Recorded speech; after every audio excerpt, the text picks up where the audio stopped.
Olá, eu sou o pastor Aristóteles, teu irmão, falando aqui do Centro Evangelístico Internacional em Icaraí, Niterói, Rua Lemos Cunha, 577.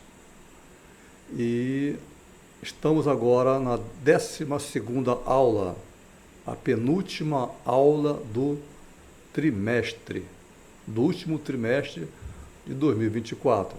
E hoje é dia 22 de dezembro. O nosso assunto de hoje, quer dizer, o assunto da revista, do trimestre todo, é as promessas de Deus. Então, nós estamos sempre tocando no assunto acerca de promessas em vários sentidos, ok? A aula de hoje é a promessa de vida abundante. Esse é o tema de hoje, promessa de vida abundante. E eu gostaria de mandar um abraço para a Igreja Pentecostal em Maricá, Barra de Maricá, a Igreja Amor Eterno do pastor Cláudio. Um grande abraço para esse pastor. E a professora também, a Micaele, um grande abraço para vocês. O nosso texto áureo está em João, capítulo 10, versículos de 9 a 10. Dessa vez, mais uma vez, estaremos vendo a versão Almeida Corrigida e Fiel. Então, sempre que você quiser dar uma olhada no que estamos falando aqui, você coloca aí pelo celular, por exemplo, e dá uma paradinha aqui no vídeo e coloca, porque é bem rápido, eu não posso ficar abrindo Bíblia aqui para poder ficar procurando, porque são só em torno de 50 a 55 minutos de aula.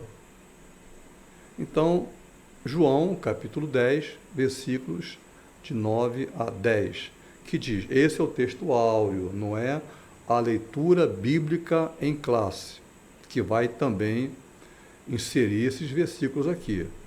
Eu sou a porta, Jesus falando, se alguém entrar por mim, salvar-se-á, e entrará, e sairá, e achará pastagens.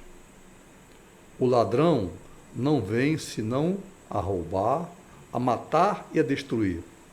Eu vim para que tenham vida e a tenham em abundância.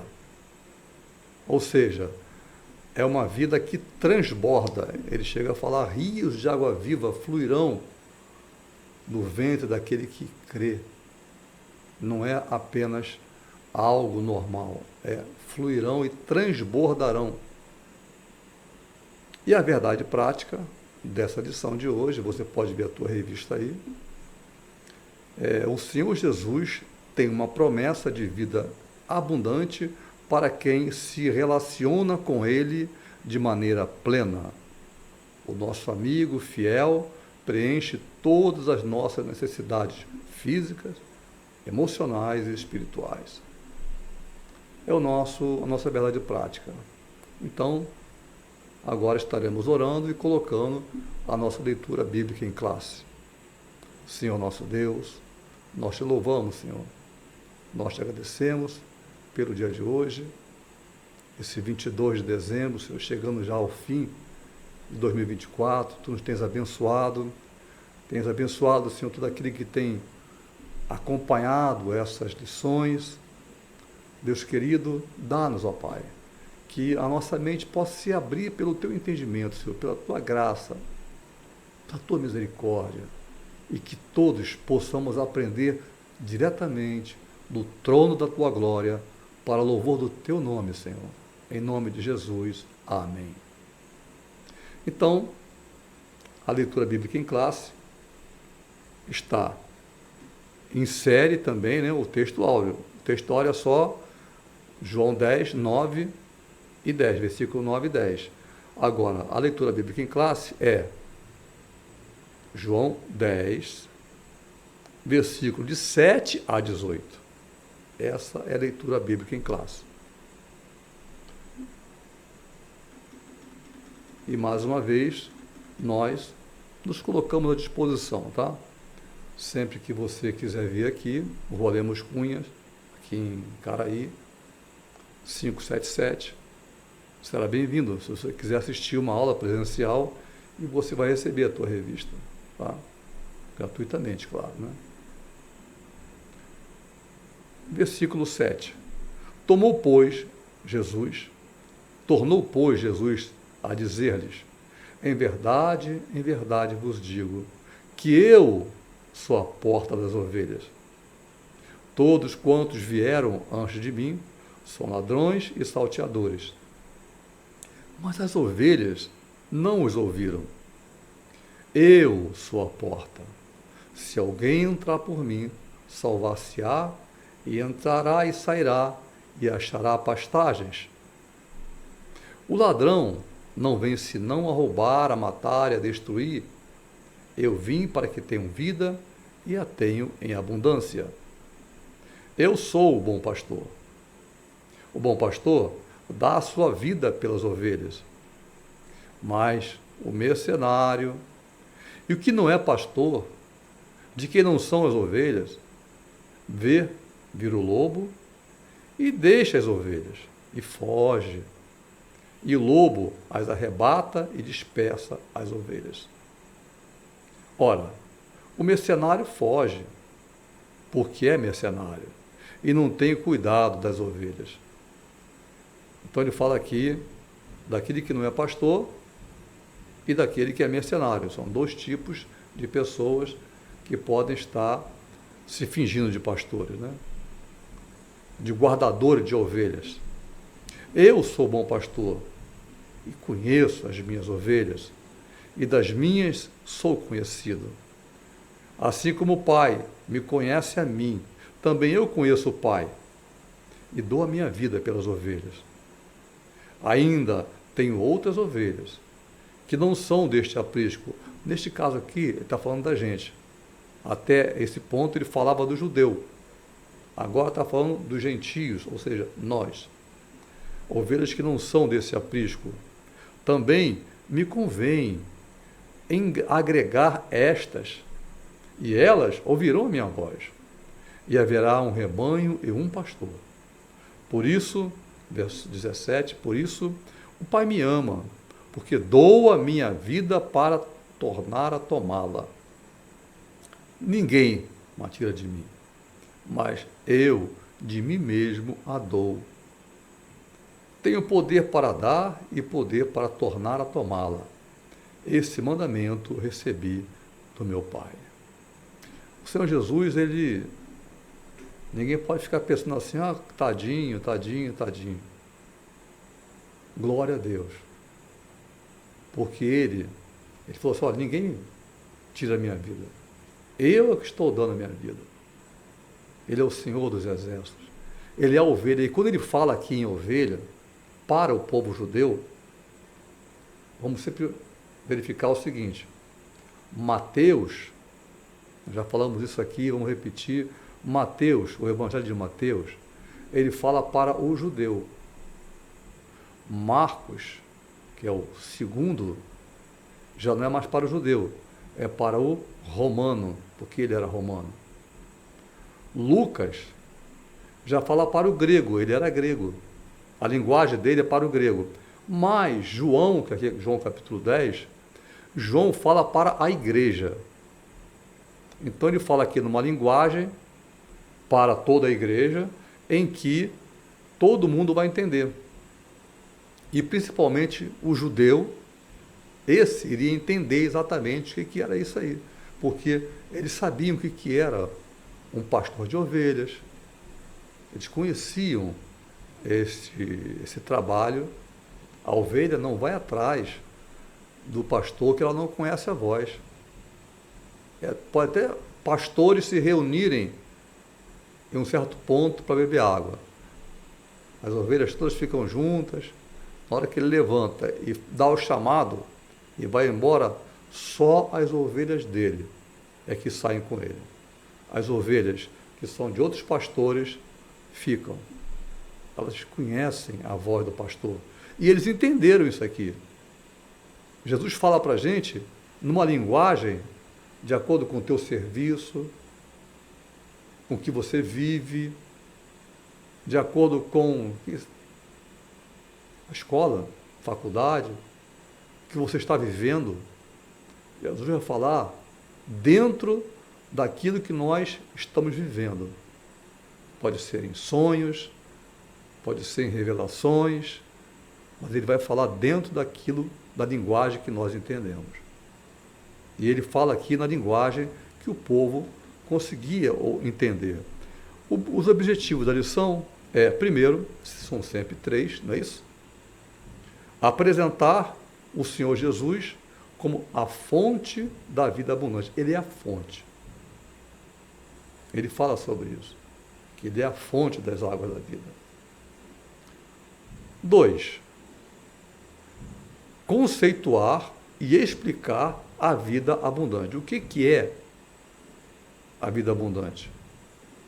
Qual o conceito de vida abundante?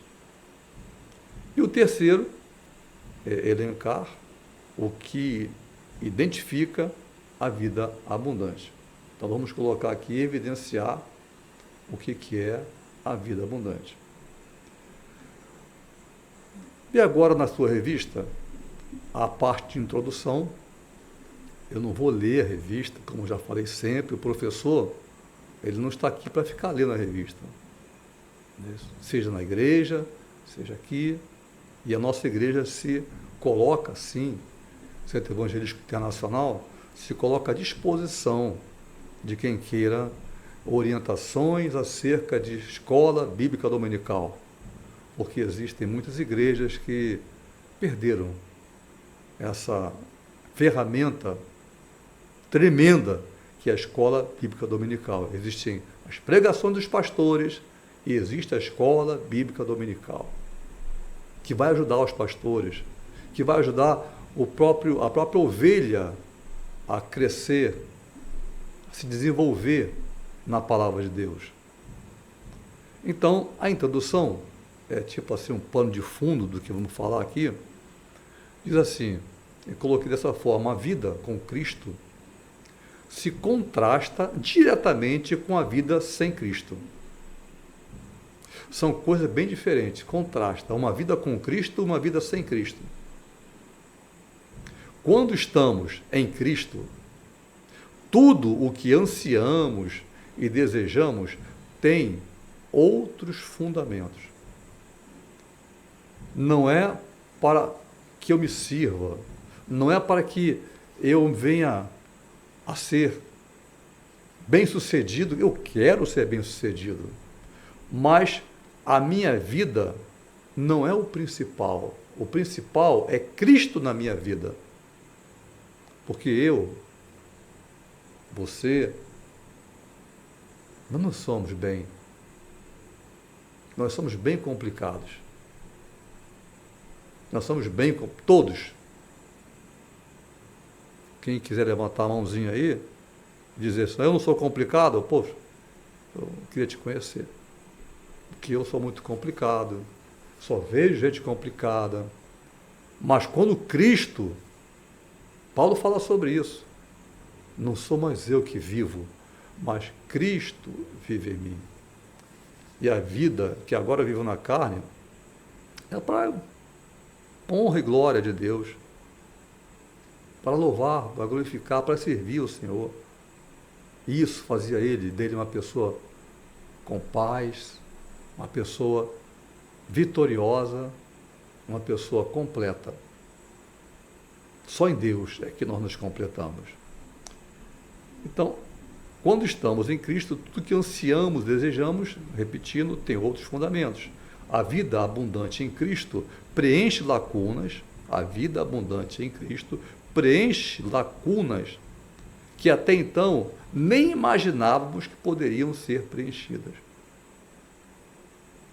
Então, a pessoa com depressão, foi a aula anterior, foi o foco da nossa lição, foi a parte mais que fala sobre ansiedade. Quando Deus entra em nosso coração, Ele preenche aquele vazio que está ali. Pensa numa estrada retinha e de repente tem uma depressão. É necessário que nós tenhamos vento. Você já pensou se nesse calor aqui no Rio de Janeiro não tivesse vento? Tem que ter vento. Tem que ter vento em nossas vidas, porque se não tiver, a gente cai, a gente entra na mesmice. A gente entra na mesmice. Então as lutas são feitas para que a gente possa crescer. Uma árvore que não tem vento nunca, ela fica rígida demais, e o dia que bater um ventinho pequeno, você já viu como é que é? Passa um tempão sem chover e tal, e quando chove um monte de árvore começa a quebrar os galhos, mas depois que ela novamente bebe, né, absorve aquela água nova que caiu do céu, ela fica rígida, mas antes o vento até parecia que estava ruim, muita água batendo em cima, quebrando os galhos, mas a árvore depois fica bem. As lutas que eu tenho, que você tem, são para que, enquanto nós nos balançamos, nós estamos nos exercitando para a vida. E nisso tudo que está acontecendo, o Senhor preenche as nossas impossibilidades com a sua presença. Da leitura bíblica em classe, tiramos que, vamos ver agora, em João 10, versículo 11, onde ele fala assim: eu sou o bom pastor. Eu sou o bom pastor. Então vamos tirar aqui 3 coisinhas aqui que nós podemos tirar dessa parte, eu sou o bom pastor. Esta é uma metáfora, né? Esta metáfora, isto é, uma imagem simbólica que mostra, que exemplifica alguma coisa. Tá?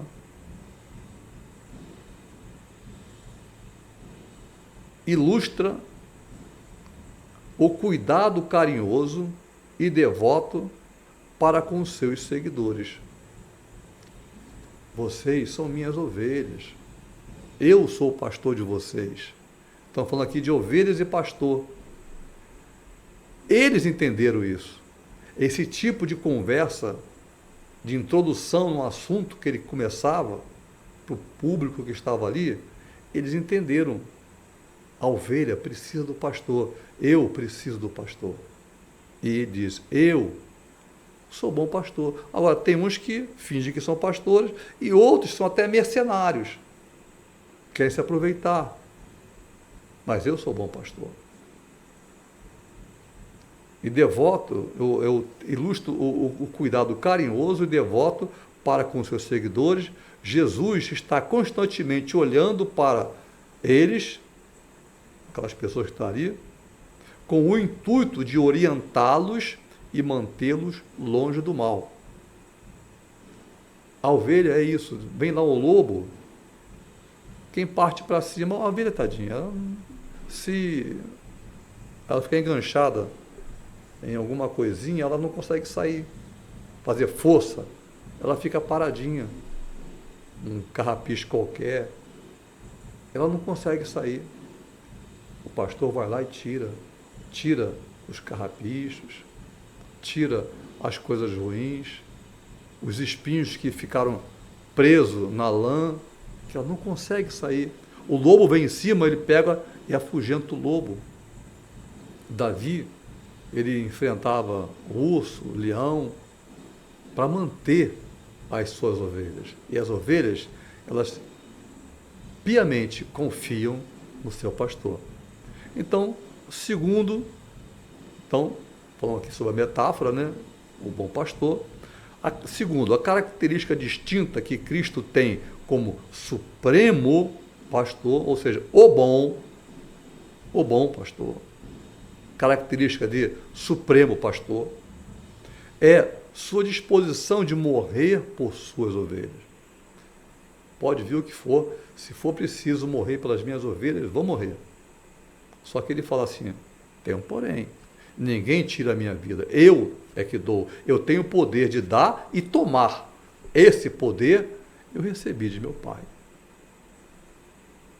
E 3, os verdadeiros líderes espirituais, pastores, se importam com suas ovelhas, isso é, as pessoas que eles conduzem ou influenciam. Não é seu João, irmão João, a irmã Canelinha de Fogo, não. Uma alma, outra alma, outra alma, outra alma. É assim que o pastor, o verdadeiro pastor, age. Ele está vendo pessoas ali, mas em cada pessoa está vendo uma alma que precisa de orientação. E essa situação de responsabilidade extrema é dada ao pastor. Não é pouca coisa isso, orientar vidas. Então, vamos agora para o objetivo número 1.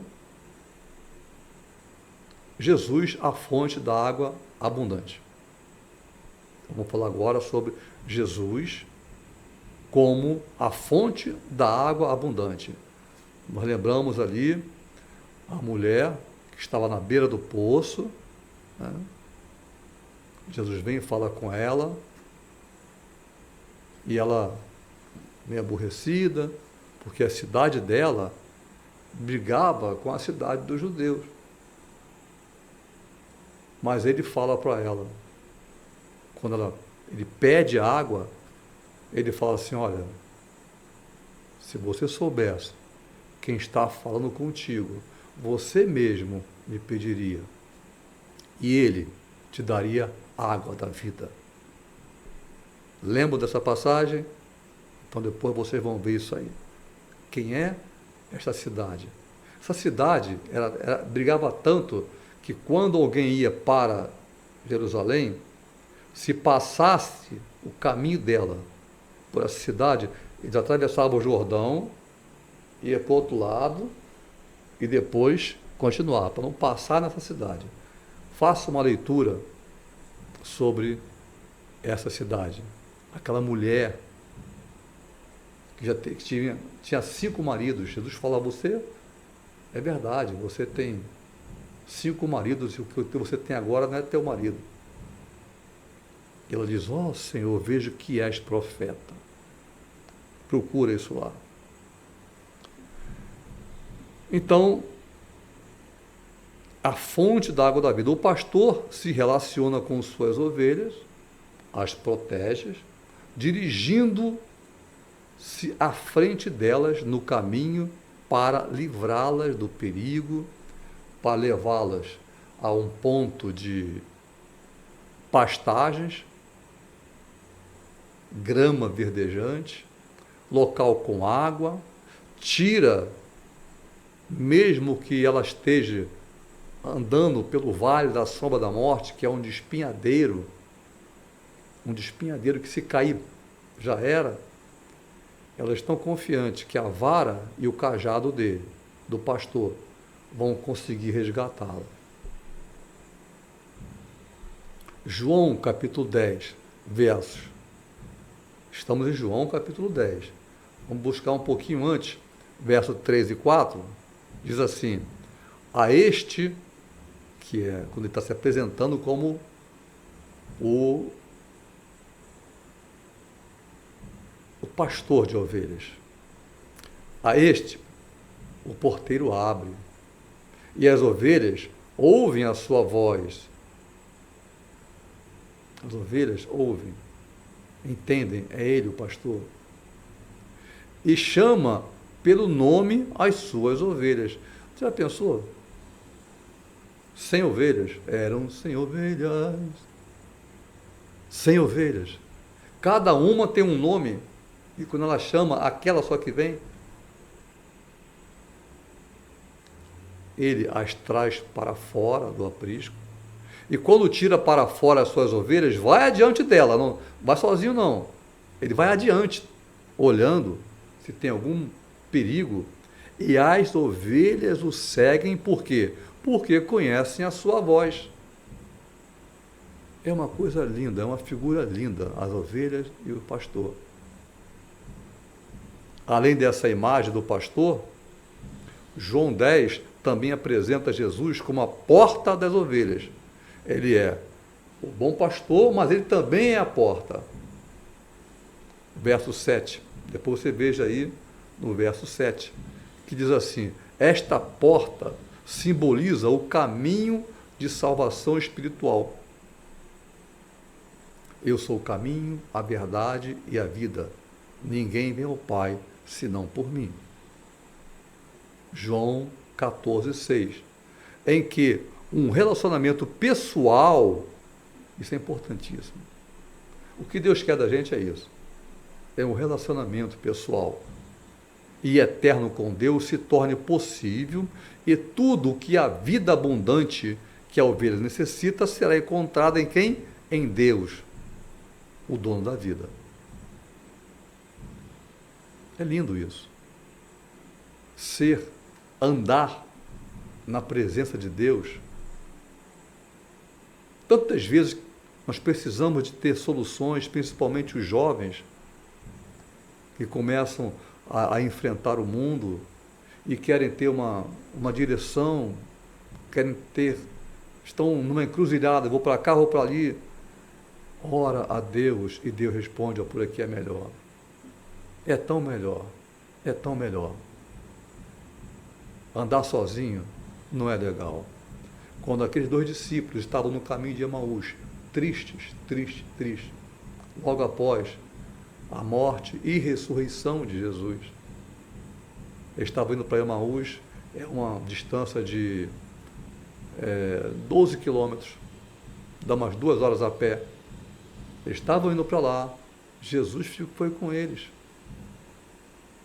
As ovelhas estavam indo, ele foi junto com as suas ovelhas e as alimentou com a palavra.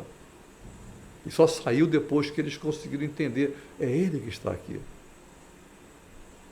Então, essa porta simboliza o caminho da salvação espiritual, em que um relacionamento pessoal e eterno com Deus se torna possível, e tudo o que a vida abundante que a ovelha necessita será encontrada em Deus. Então, isso daí é o objetivo 1, tá? Tópico 1 do objetivo 1. O objetivo 1 é Jesus, a vida abundante. Vamos agora para o tópico 2 desse primeiro objetivo, Jesus, a vida abundante, né? Temos aqui agora um novo títulozinho, a fonte de vida abundante. Vamos agora estudar esse termo, fonte de vida abundante. Nosso Senhor Jesus, em João, capítulo 10, verso 8 a 10, faz um contraste entre ele, que é a porta, e os outros que vieram antes dele, identificados como ladrões e salteadores, que apenas trazem roubo, morte e destruição. Jesus, pelo contrário, veio para trazer vida em lugar de morte e vida com abundância. Eles eram enganados por ladrões e salteadores. Mas ele fala: eu sou bom pastor. Eu vou dar a vocês uma vida que vocês nunca viram. Vida abundante, que transborde para a vida eterna. Então, em João 10, verso 8 e 10, João capítulo 10, verso 8 e 10. Dá um pausezinho aí, pega a Bíblia, abre, procura e liga de novo. Vamos ler juntos aqui. Todos quantos vieram antes de mim são ladrões e salteadores, mas as ovelhas não os ouviram. Eu sou a porta. Se alguém entrar por mim, salvar-se-á. Entrará e sairá, e ninguém fica preso dentro do aprisco. Sai, vai lá, come, volta. O aprisco é para descansar, mas tem que sair para comer. Achará pastagens. O ladrão não vem senão para roubar, matar e destruir. Eu vim para que tenham vida e a tenho em abundância. João 10, versículos 8 a 10. Ok? Então agora passemos para o tópico 3 desse objetivo 1. Jesus, fonte da água da vida. Agora temos aqui um subtítulozinho aqui, então, que é a fonte de amor. Vê na revista de vocês aí. Fonte de amor. Além de, obviamente, na revista tem mais coisas que você vai ler, você vai estudar. Isso aqui é para completar o que está na revista. Então, a fonte de amor. Além do nosso bom pastor ter dado a vida pelas ovelhas, versículo 11 de João 10. Ele as protege e cuida, as conhece bem, e as ovelhas também o conhecem. Ele conhece as ovelhas o conhecem. No versículo 14 mostra isso aí, que eu conheço minhas ovelhas, as ovelhas me conhecem, elas conhecem a minha voz, eu conheço pelo nome as minhas ovelhas. Nosso Senhor afirma que, da mesma forma que ele é conhecido do Pai, assim como o Senhor Jesus é conhecido do Pai, conhece profundamente suas ovelhas e entregou sua vida por elas. Por isso, ninguém pode tirar as suas ovelhas de suas mãos, pois ele zela por elas. Exemplo, quando demos aqui, você já viu as andorinhas? Elas vão voando, né? Em delta. Aquilo ali é uma família. As outras que passam gritando, se houver uma outra delta passando, só porque ouviu o barulho, tá aquela bichinha ali falando ali, ele não vai sair. Elas se conhecem como uma família. Essa família que está voando em delta, o que está aqui na frente, está quebrando o vento para que as outras possam vir. Quando ela se cansa, ela vai para trás e outra assume a posição dela. A família é assim. A família, um sofre pelo outro, um ajuda o outro. Ao seu amigo disse, esforça-te. Ao que estava caído, levantou. Então, é assim a família. E o Senhor conhece cada um dessa família. Cada um dessa família. Ele é a fonte do amor. Só pelo amor é que nós podemos estar unidos em Cristo. Porque o ódio, pode ao contrário, o ódio só afasta.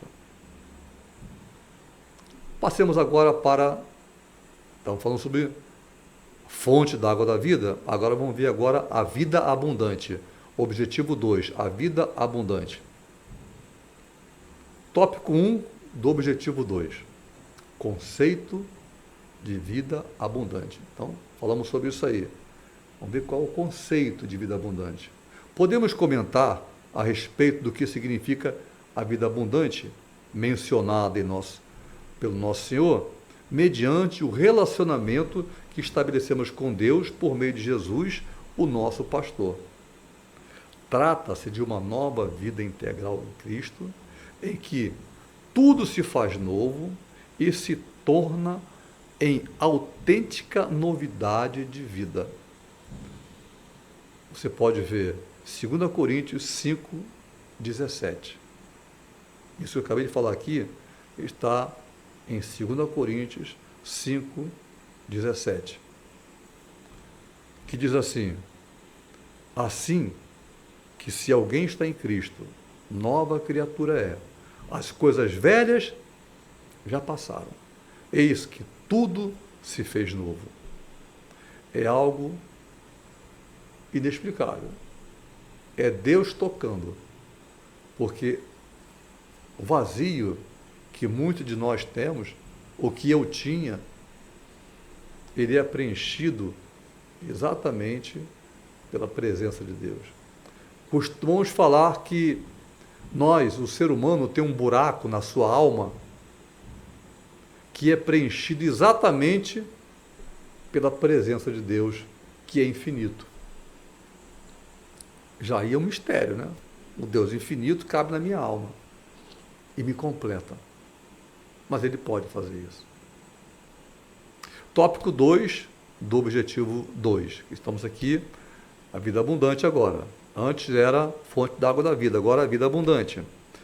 Subtítulo do objetivo do tópico 2, a vida abundante também influencia a família. Quer dizer, a vida abundante não é só para mim.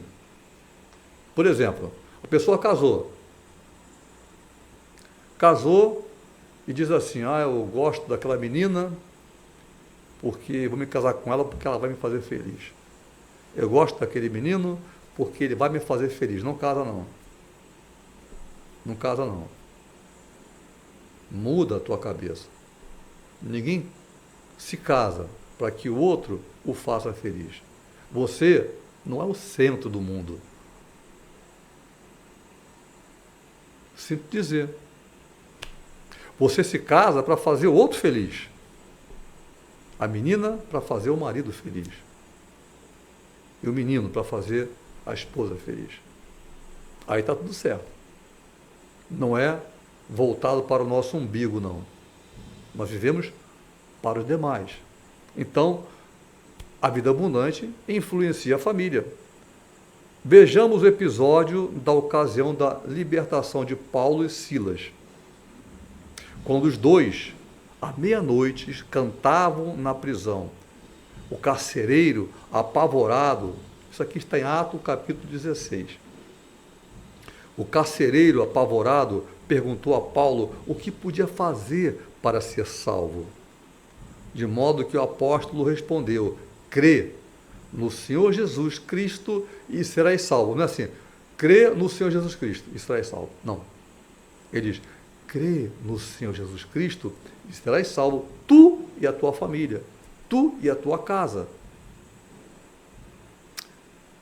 Era muito difícil. Ele era o carcereiro. Pelas leis romanas, se um dos prisioneiros fugisse, ele, o carcereiro, era colocado no lugar. Houve um terremoto à meia-noite, quando Paulo e Silas louvavam a Deus, cheio de... levaram uma surra de vara, né? Cheio de lágrimas na pele, tudo ardendo. Eles louvavam a Deus, houve um terremoto no local, e as portas das prisões se abriram, mas os prisioneiros estavam ali ouvindo eles cantarem. Ninguém fugiu, porque era melhor ficar junto com o pastor. A voz do louvor era a voz do pastor. E ninguém fugiu. Se por um prisioneiro que fugisse, ele era colocado no local, se um monte fugisse, ele seria provavelmente morto, condenado à morte. E era morte de cruz horrível. Por isso é que ele, quando ele vê as portas abertas, esse carcereiro tenta se matar. E Paulo grita, não te faças nenhum mal, porque todos cá estamos. Ninguém fugiu.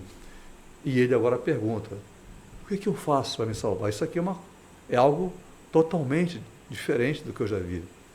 Dos deuses que me ensinaram, isso é uma coisa real. O que eu faço? E Paulo fala, crê no Senhor Jesus Cristo e serás salvo, tu e a tua casa. Ele veio e veio alimentar a eles. Então, influencia a família. Aprendemos dessa forma que a vida abundante prometida por Jesus abrange os nossos familiares. Ele estava preocupado com os familiares dele. Ele seria morto, e os familiares seriam colocados como escravos. Nessa época, em Roma, só existia dois tipos de pessoas, o escravo ou o livre. Eles tinham, basicamente, para cada um livre, 2 escravos. Tá? Então, 30% era livre, 60%, 65% era... 70% era escravo. Tá? Era assim. Ele sabia o que era isso aí. O carcereiro, caso algum prisioneiro escapasse de acordo com as leis romanas, deveria ser colocado no lugar dos prisioneiros e poderia até ser morto. Então, quando Jesus fala, quando Paulo fala, não é você vai ser salvo, mas também a tua família será salva. Ele aceitou na hora. Tópico 3 do objetivo 2. Diversas bênçãos provenientes da vida abundante. Subtítulo, então, aqui, diversas bênçãos provenientes da vida abundante. Em Jesus, passamos a desfrutar copiosas bênçãos, dentre as quais podemos destacar a paz em Deus e a tranquilidade nas decisões. Lembra que eu falei na encruzilhada? Chegou aqui, eu vou para cá, vou para lá, o que eu faço? Decisões. Nós passamos a vida toda tomando decisões. Então, tranquilidade na tomada de decisões, pois trata-se de uma realidade prometida pelas Escrituras para que tenham uma vida abundante. João 14, verso 27, que diz assim: deixo-vos a paz, a minha paz vos dou, não vou a dou como o mundo a dá. Eu não dou uma paz para vocês igual o mundo dá, não. É lá dentro de vocês. Não se turbe o vosso coração, nem se atemorize. Você não vai se atemorizar de forma alguma em qualquer situação, porque a presença de Deus te preenche em todas as situações. Agora, temos também, depois você veja aí, João, capítulo 13. Vamos lá ver. João, a prática do amor. A prática do amor. Um novo mandamento vos dou. Isso aqui é importante. Boa, vamos ler isso aqui. Que vos ameis uns aos outros. Escutem. Como eu amei a vós. Que também vós, uns aos outros, vos ameis. Agora, nisso todos conhecerão que sois meus discípulos, se vos amardes uns aos outros. Se as pessoas verem que vocês amam uns aos outros, embora não somos bodes, bodes é que dá cabeçada um no outro. Nós somos ovelhas. Nós somos ovelhas, é diferente. Vemos que tudo isso são bênçãos de uma vida abundante em Cristo, que contrasta com a vida vazia de sentido de outrora que nós tínhamos. Uma vida que não tinha sentido. O sentido de agora é servir a Deus, é inexplicável, mas que completa o nosso ser. Então, passemos agora para o último objetivo, que é o objetivo 3. O que significa vida abundante? Falou tanto em vida abundante, o que significa vida abundante? Tópico 1 desse objetivo. O que significa o termo vida abundante? Bom, alegria do Senhor. Alegria do Senhor. 1 Tessalonicenses 5, verso 16 a 18, você vai ler assim. Primeira epístola aos Tessalonicenses, capítulo 5, versos 16 a 18, que diz: regozijai-vos sempre, ou seja, alegrai-vos sempre. Mas esse regozijar aqui é um pouco mais do que apenas se alegrar. Você já viu quando o cachorrinho está chegando em casa, eles pulam e pulam de alegria? Aquilo não é alegria normal. Né? É uma coisa assim. Regozijai-vos sempre. Orai sem cessar. Em tudo dai graças, porque esta é a vontade de Deus em Cristo Jesus para convosco. Enquanto eu busco a presença de Deus, lembra lá no Jardim do Éden?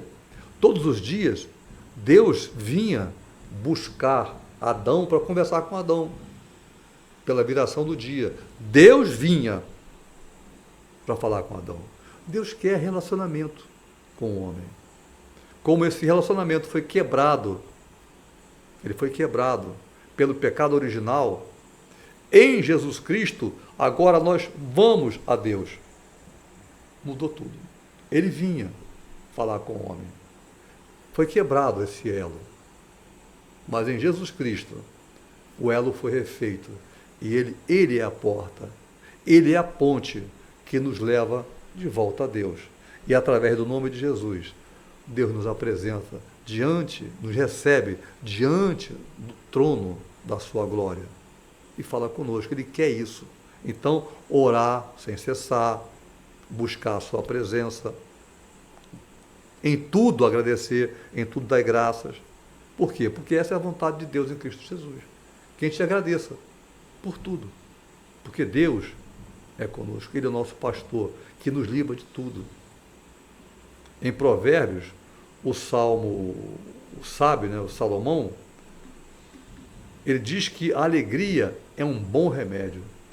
Veja lá, procura Provérbio, capítulo 17, verso 22, onde está mostrando que a alegria, a tristeza mata, todo mundo sabe disso. Está no hospital, a pessoa que entra em depressão no hospital ou fora do hospital, está ficando para baixo, a tendência é morrer, a enfermidade se potencializa. Mas a alegria, diz aqui, Provérbio 17, 22, é um bom remédio. Essa virtude mostra que estamos bem, em paz e cheios de vigor, e isso é vida abundante. Estar em paz, cheios de vigor, alegres, isso aí é vida abundante. Tópico 2, desse terceiro objetivo e último objetivo, que é o que é vida abundante, gratidão. Ele fala aqui, orar sem cessar, em tudo dar graças, gratidão. Na vida abundante, no lugar de murmurar ou reclamar das coisas, aprendemos a dar graças por tudo o que Deus tem feito de bom por nós. Em tudo dai graças, porque esta é a vontade de Deus em Cristo Jesus para convosco. 1 Tessalonicenses 5,18. Acabamos de ler agora aqui. Existe até um hino na Assembleia que diz sobre se um hino cantar tu puderes nas horas de mais aflição, então voarás se quiseres até a celeste mansão, nas asas da águia levado, bem perto do mar de cristal, e por fim então libertados, a terra da promessa verás celestial. E agora, em vez de murmurares, canta um hino de louvor a Deus. Jesus quer te dar vida santa, qual noiva levar-te para os céus. Não reclama. Reclamar faz mal à alma. Alegria, vimos aqui, Provérbios 17, 22, alegria é um bom remédio. Reclamação traz amargura de coração.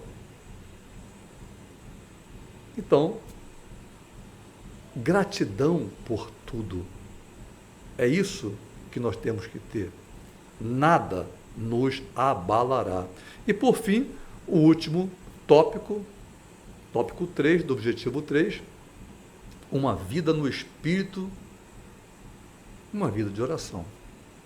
A Bíblia diz que para viver no Espírito devemos estar inclinados às coisas do Espírito. Isso aqui eu tenho tempo para ler, né? Romanos 8, versículo de 5 a 11, eu vou ler rapidinho, tá? Para você dar um pause e liga de novo e vamos ver aqui.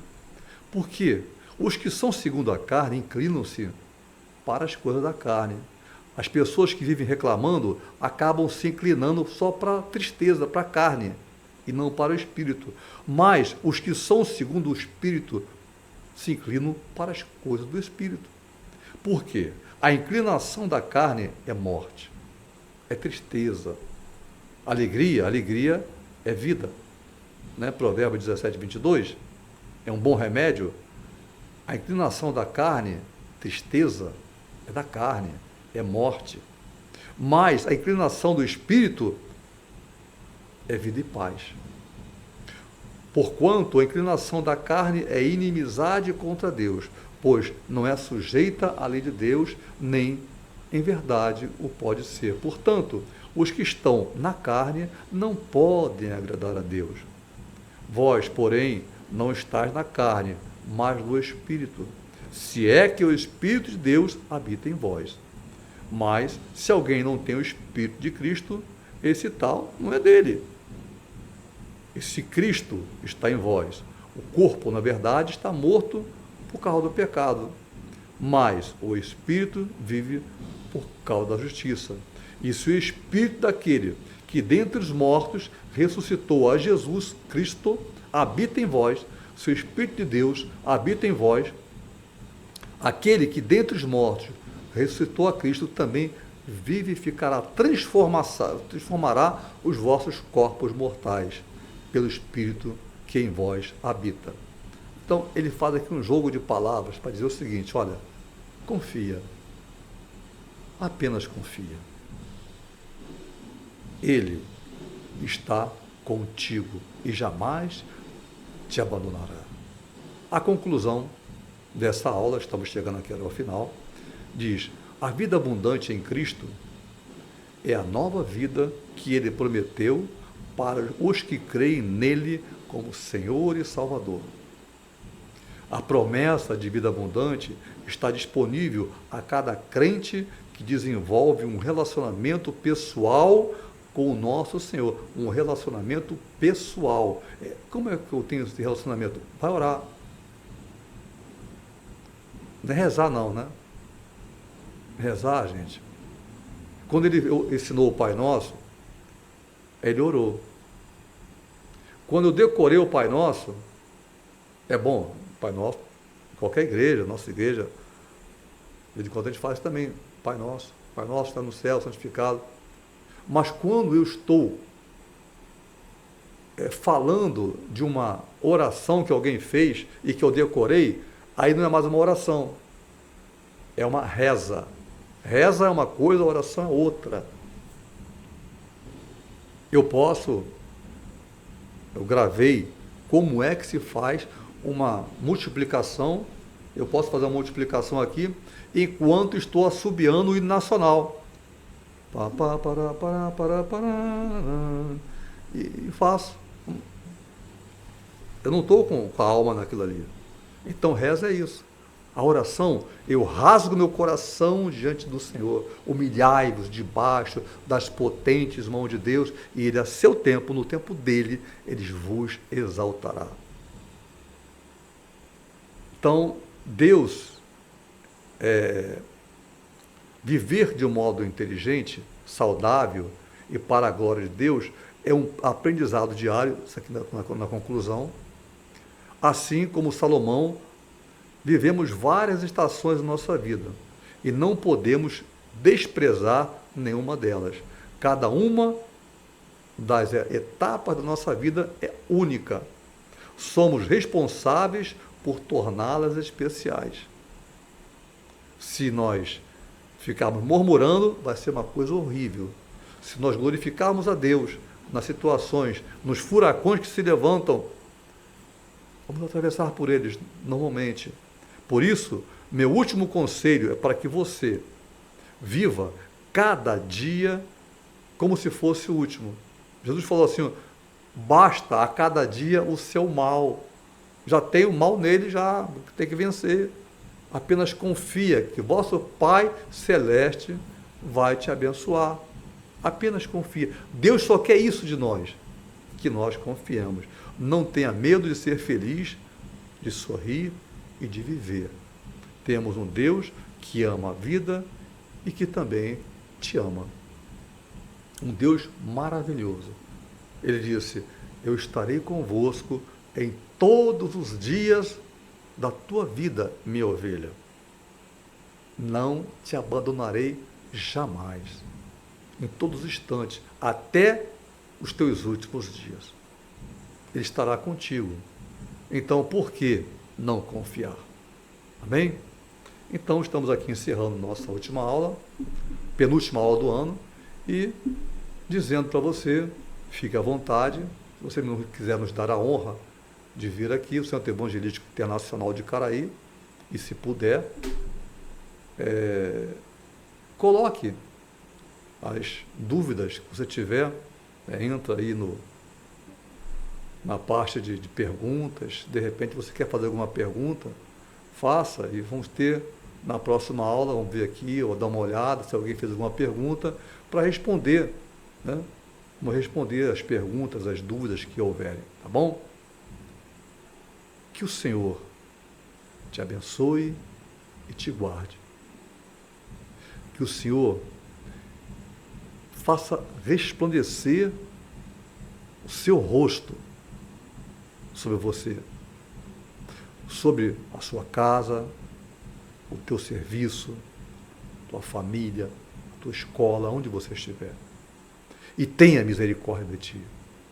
Que o Senhor, sobre ti, sobre a tua vida, levante o seu rosto e te dê a paz. Essa paz abundante que excede a todo o entendimento. Estaremos aqui te aguardando na próxima aula.